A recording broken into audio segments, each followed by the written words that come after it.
திடீரென்று பாட்டிலுக்கு 10 ரூபா அப்படின்னு பாட்டல் பாடின உடனே செருப்பு வீசப்படுகிறது.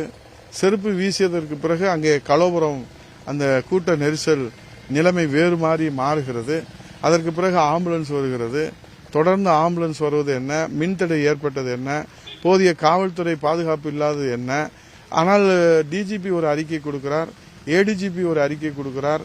மாண்புமிகு முதலமைச்சர் சட்டமன்றத்திலே நாங்கள் 600 காவலர்கள் கொடுத்தோம் என்று சொல்லுகிறார். 3 பேருடைய அறிக்கையும் பாதுகாப்பு குறித்து வெளியிடுகிற அறிக்கையும் முரண்பாடாக இருக்கிறது. அது மிகப்பெரிய சந்தேகத்தை ஏற்படுத்துகிறது. இது சிபிஐ விசாரணையிலே உண்மை மக்களுக்கு வெளிவரும் என்கிற நம்பிக்கையோடு எல்லோரும் போல நாங்களும் காத்திருக்கின்றோம். ஆகவே நிச்சயமாக உண்மை உலகத்திற்கும் மக்களுக்கும் தெரிய வேண்டும்.